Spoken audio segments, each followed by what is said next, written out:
You don't think that frying involves conduction? You stick your hand in there.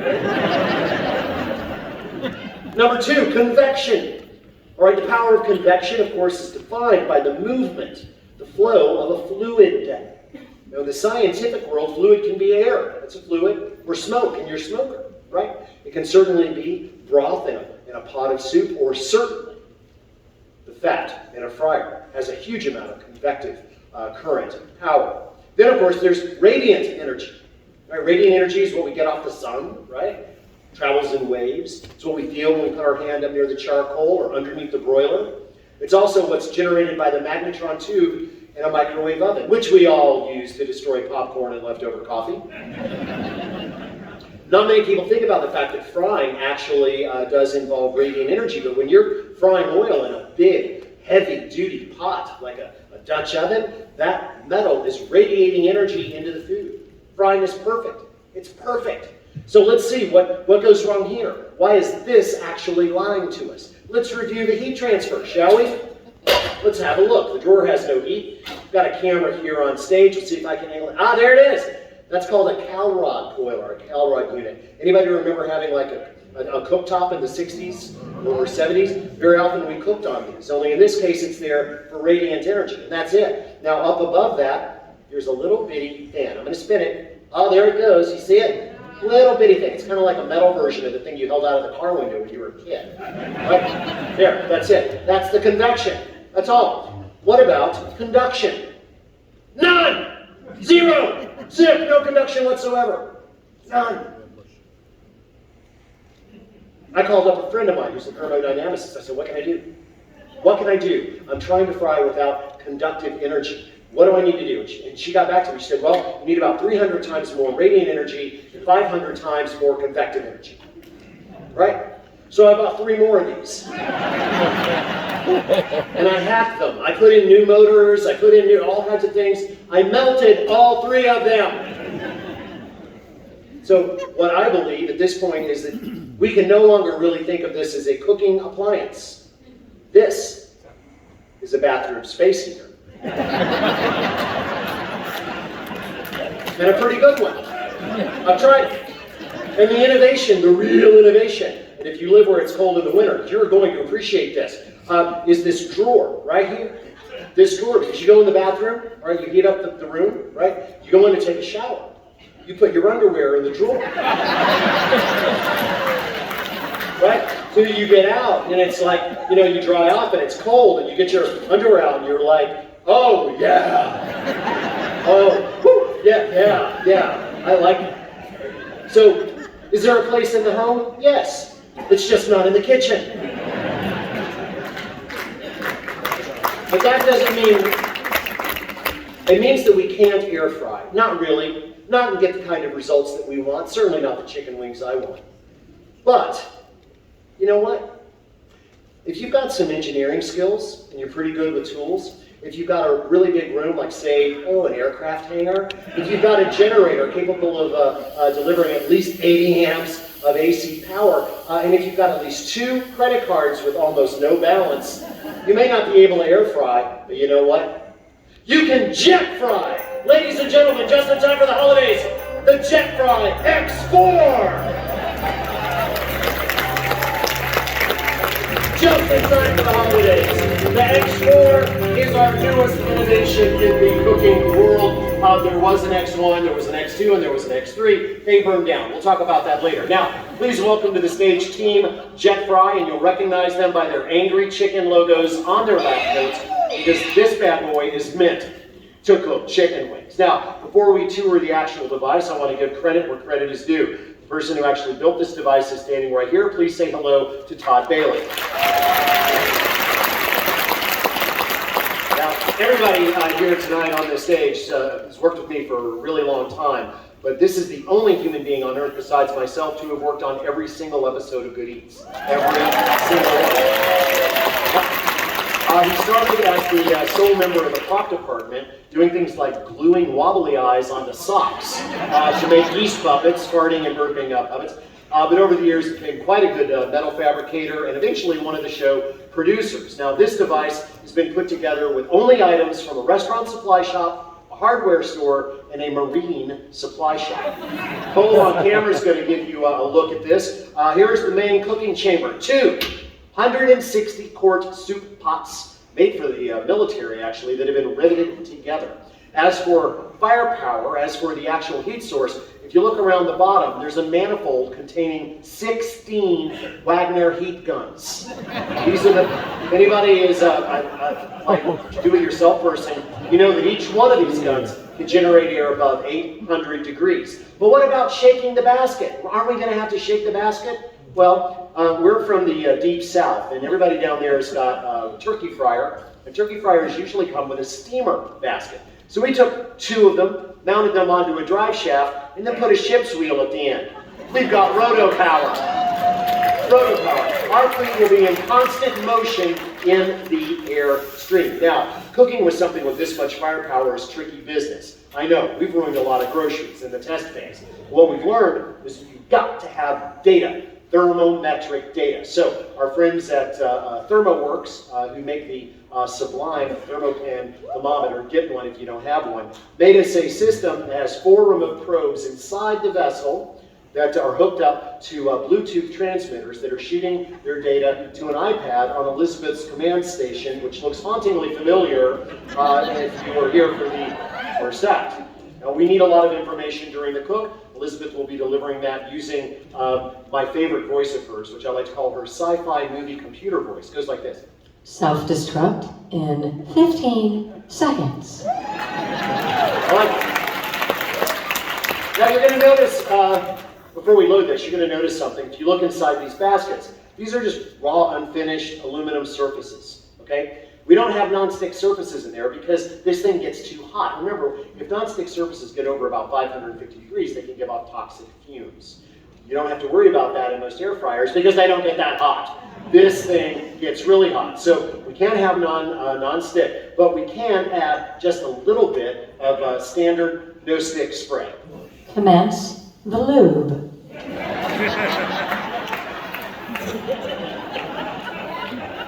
Do you need a graham cracker?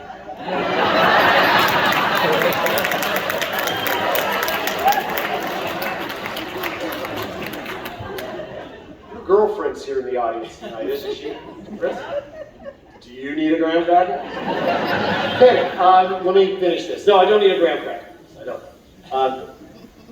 There we go. Lube complete. Thank you.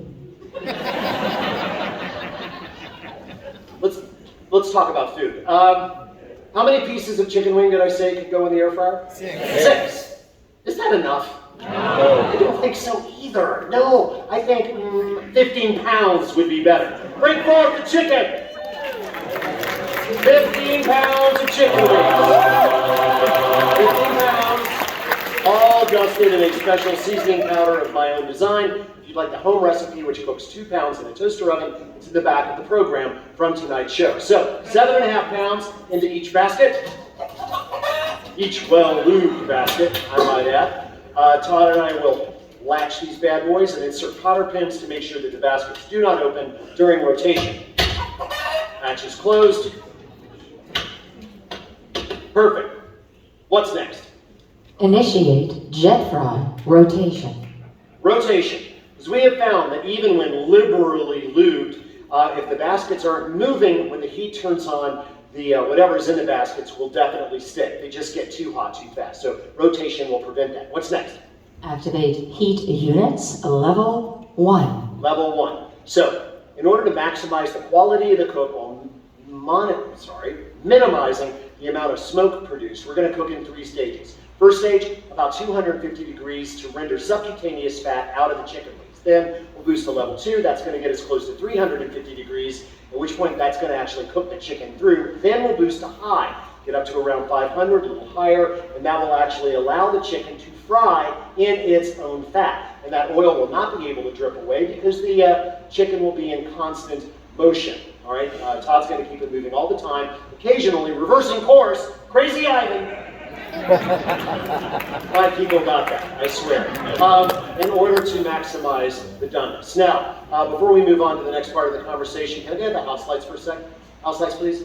House lights. I need a volunteer. And I need a volunteer, number 1, must be an adult. And number two, I need somebody up here who really, really likes spicy food.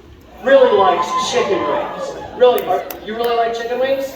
Really? Is it you? All right, fine. Come on up. You're in the front row. I like the trip. Go right over there. Samantha is going to sign you up, and we're going to get you into some protective gear, which you are going to need for your journey this evening. House lights down. Now, let's talk about heat. Not that kind of heat, because when we're talking about hot chicken wings, what are we talking about? Spicy. Buffalo. No.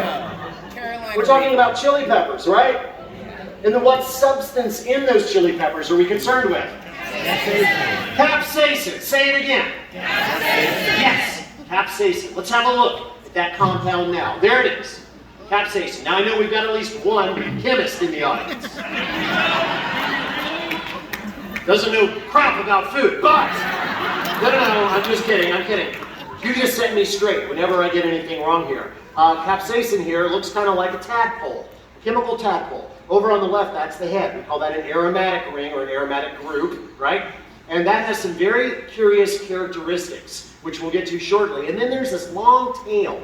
And the exact shape and configuration of this tail is really what determines how this compound reacts with us, human beings, especially up in our brains. Now, can I see those temperatures, please? I want to see where we are. Perfect. We're in a good place right now. So let's talk about capsaicin. We can figure out exactly how much of this stuff is in any given chili. There are thousands of chili cultivars, all right? They're fruits. They propagate in a way that creates new ones all the time. And 30 seconds to power boost. 30 seconds to power boost. So we've got ways of figuring out exactly how much of this stuff is in them. Chromatography, other modern methods. But this is America. We don't like that much precision. What we like is history and heroes, and this story has one. Please say hello to Wilbur Scoville. Wilbur Scoville, which I'm sure you studied in school. So Wilbur Scoville was actually a pharmacist. Okay, he wasn't a chemist, he was a pharmacist. But that back then, pharmacists needed to be chemists, really, in a practical sense. And his kind of passion project through his career was coming up with an ointment to relieve the pain of arthritis. Initiate power boost, level 2. Can I see the temps as we go to level 2? Okay, now we're going to move into the actual cooking of the chicken phase. So he was working on this ointment because there was research coming out of Europe at the time that stated that not only did capsaicin penetrate the skin, but it was able to interrupt the nerve responses of arthritis to the brain, right? And it's still used in arthritis medicines to this day. But he couldn't exactly go online and order a bucket of capsaicin, right? He had to extract it from chilies himself. But which ones? Because not all chilies are created equal, are they? So what he did is he got a classic experiment together. He got a taste pan.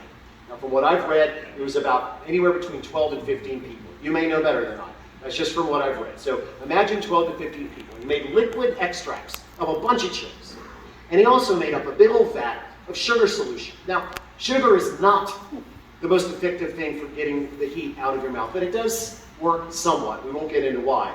But it works enough for a scientific experiment if it's applied correctly. So what he did is he gave, let's say that this is our test panel right here. He gave everybody on that test panel the same amount of the same chili extract. And then he gave them only enough of the solution to stop the heat. And he then made a note of how much it took, right? If it took a lot of the solution, then he knew that chili was high in capsaicin, and he gave it a number, right, after averaging. If it didn't take much, he knew that it was quite low. And from this, we get the Scoville scale. Who has heard of it? Of course, the Scoville scale. Anybody that's into hot food has heard of the Scoville scale. People that make hot sauce all the time talking about the Scoville scale, even though it's nowhere near as precise as other scales. Now let's look at some extremes. At the very bottom end, we have America's most popular chili pepper, the red bell pepper, which comes in 0 Scoville. Not even 1. None. There is no actual capsaicin in a ripe red bell pepper, which is why we cut them up, put them in the baggies, and send them to school with kids, right? Now you might not be surprised by the fact that no one is really actively developing cooler chilies. Nobody wants a chili with no heat. What we want is chilies with more and more and more heat because we're crazy. We really are when it comes to heat. And we're always coming up with new hybrids because, again, they're fruits. They can be crossed. They can be hybridized. In 2017, in fact, we got this ugly little bugger. This is called the Carolina Reaper. The Carolina Reaper comes in at, wait for it, 2 million Scoville.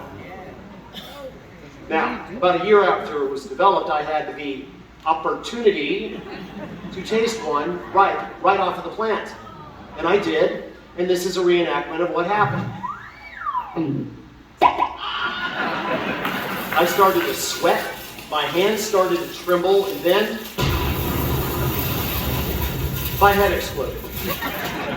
The doctors were able to put it back, but I haven't been able to grow the hair back, unfortunately. 30 seconds to power boost. Okay, so we're in the red, meaning above 400 degrees in all of our quadrants. The left top quadrant has been a little hotter lately, and as you can see, it still is. We're cruising up to around 500 now. So my whole thing about bringing up this whole business about the chilies is this. I love hot chicken wings, but I like complexity in the sauce. I want a lot of different heat levels, and I want a lot of different flavor levels, which is why I don't make sauces from scratch for chicken wings. I have a big collection, literally a liquor cabinet full of hot sauce, and I mix them up like a cocktail, right? And then I put them on my wings, and that is exactly what we're going to do tonight. Initiate power boost level 3. Level 3. So now we're moving into the frying stage. Can I have my volunteer, please? We got to get going. Come on out here. Come on. Come on. You want it up here. Now you're up here. What is your name? Lindsay. Lindsay. Yes. Lindsay, hi. Say hi to Lindsay. Lindsay, what do you do? I take care of my cat and dog. Lucky animals, absolutely. You also say, Lindsay, that you're very enthusiastic about spicy cuisine. Yes. Like what? Your chicken wings.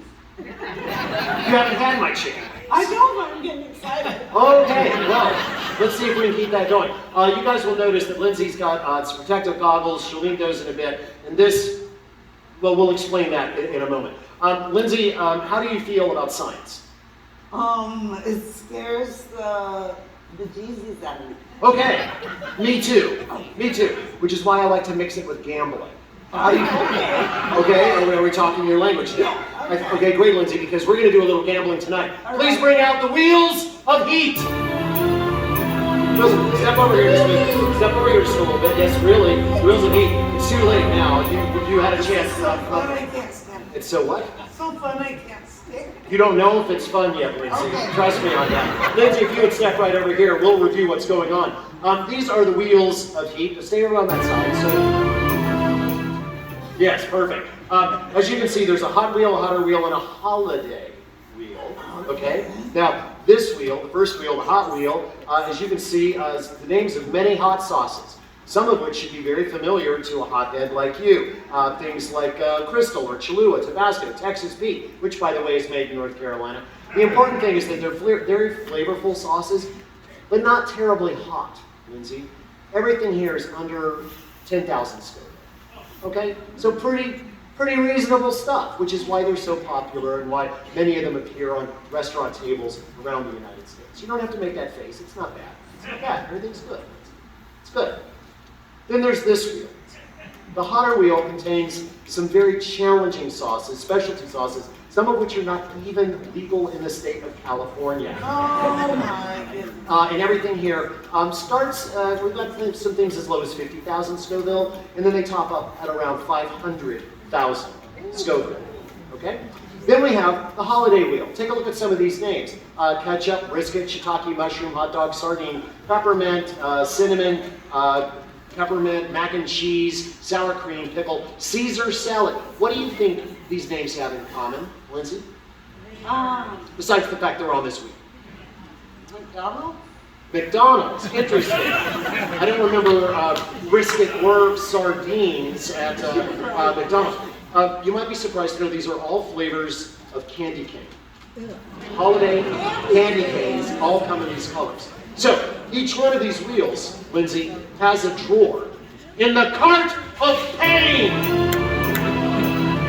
The cart of pain. There it is. The cart of pain being brought out by my attorney, who has a certification for mixing up this kind of thing. So, Lindsay, I think you could probably figure out what's going to go on. You're going to spin the wheels. He's going to mix the sauce, and then you're going to eat it.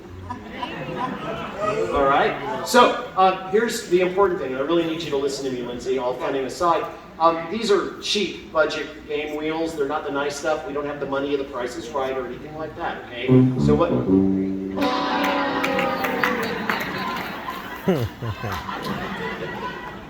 So if you spin from the side, the way they do on The Price is Right, your fingers could be caught in here and ripped out of the socket, which would not be a good way to end the evening.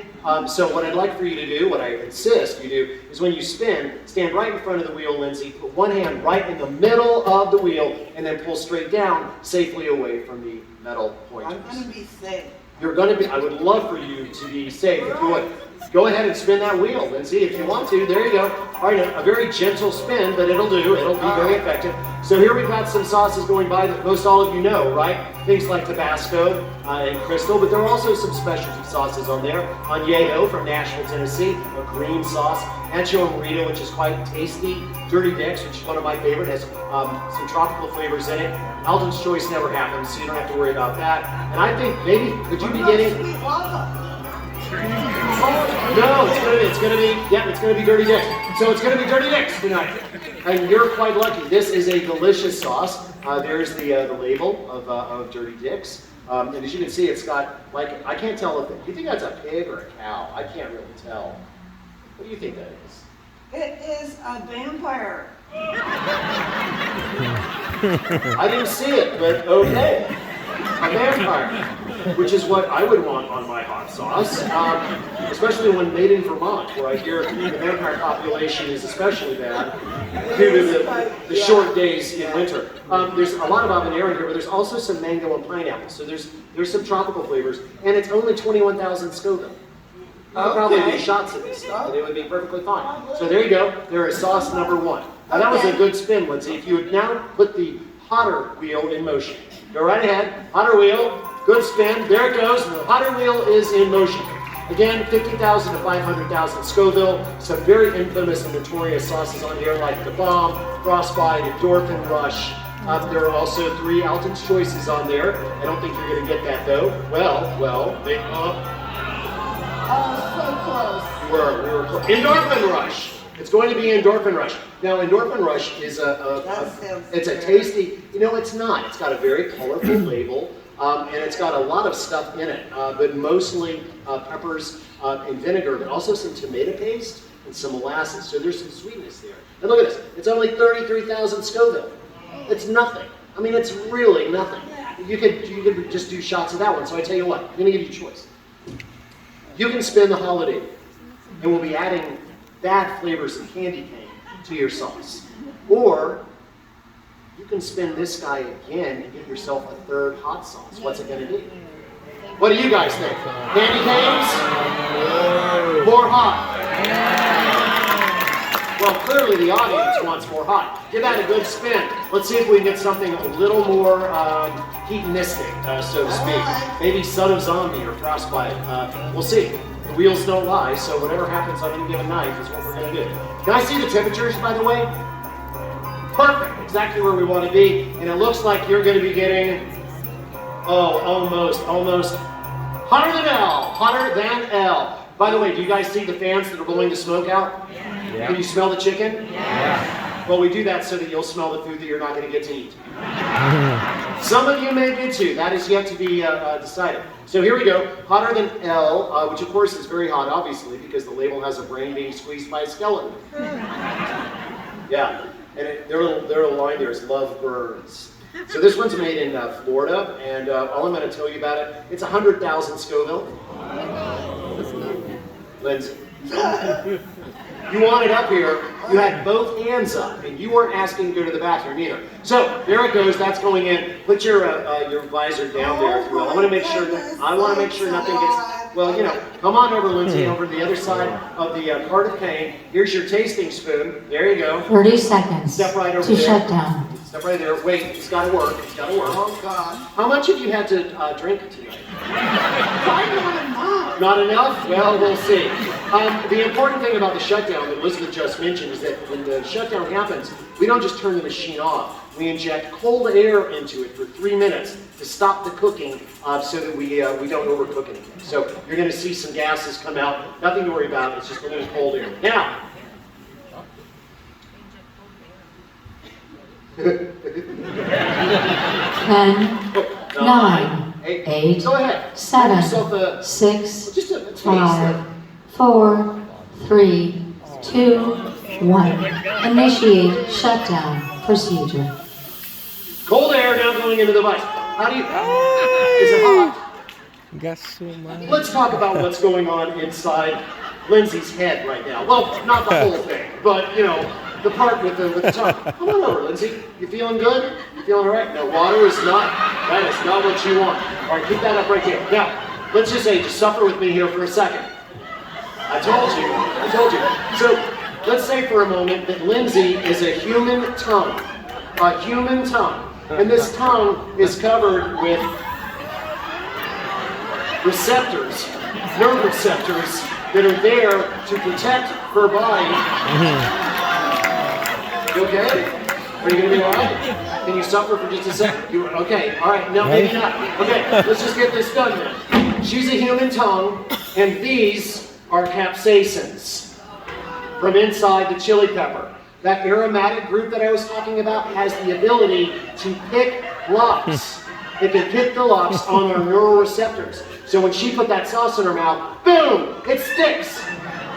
It sticks. It literally hits the lock, and the tail starts sending information to the brain. The problem is that information is false. It's not good news. It's bad, fake news. And what that news is you are on fire. Right. Now, here's the real problem. Those taste buds, those receptors are there to be the bouncers for the nightclub that is your body. But it has failed us now, so they're in the nightclub.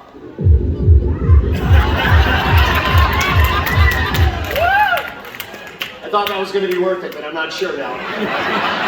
So clearly, the brain is doing two things right now. The brain is sending out endorphins, which is a hormone to calm you and make you feel kind of euphoric, right? So you don't go into shock. The other thing is it's saying, hey, put out the fire, you moron! So what do? Do we drink water? Yes. Drink milk. No, because water, these are oil soluble, and, well, it'll only spread things and make it worse. Do we drink alcohol? No.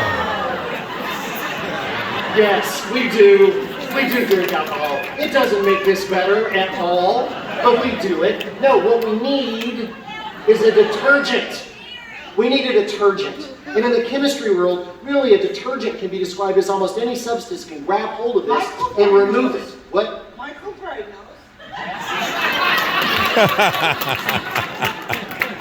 We need a detergent. And we happen to have a very good one in the form of a protein called casein, which is the main protein in. Exactly. So it just so happens, Lindsay, I have a glass of eggnog here.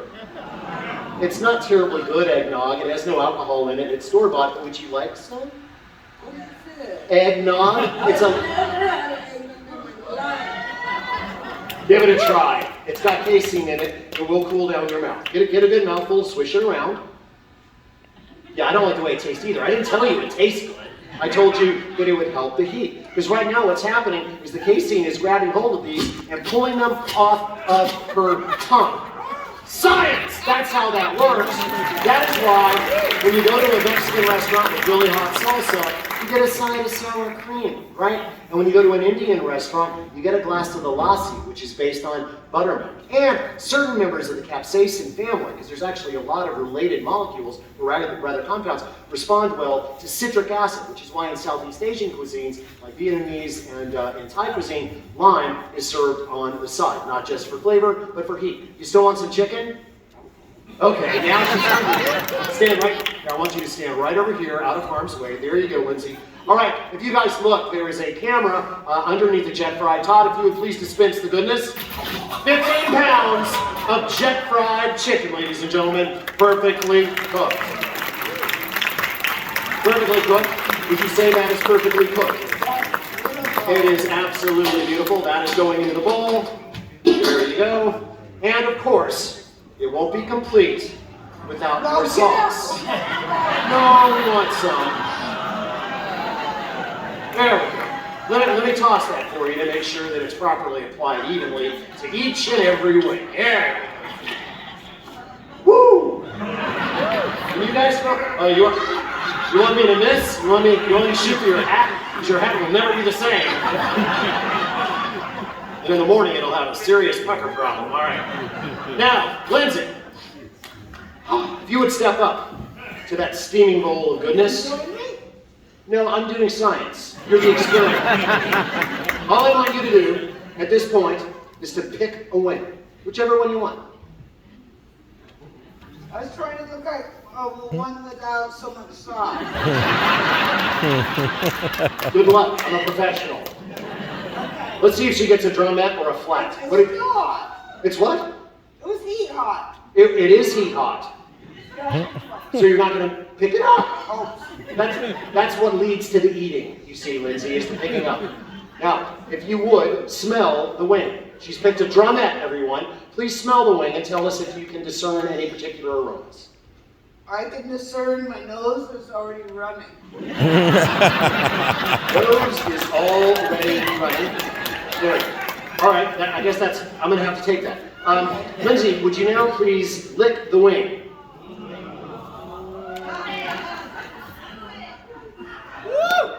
Can you describe any of the flavors? It's spicy. That's it? No spice? You're not getting like clove or allspice, vinegar, anything? It's amazing anything this guy cooked. Mom, I told you if you came up here, you were going to have it. Lindsay, please taste the wing. Please consume the wing. Show us how it's done.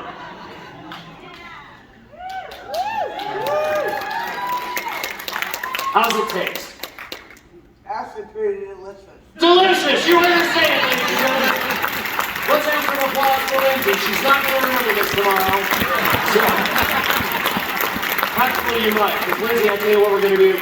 We're going to award you the coveted Jet Fry team pin to wear upon your garments. And we're also, listen, we legally cannot send this chicken out to you. I can't give you the chicken, but we can pack it up in boxes and give it to Lindsay and send her out there. So if you want chicken, you're going to get it from Lindsay. So give it up for Lindsay. Off you go now. You're a wonderful volunteer. Thank you very much. Just follow my attorney and keep chewing. One more round of applause for the Jet Fry, please. The Jet Fry.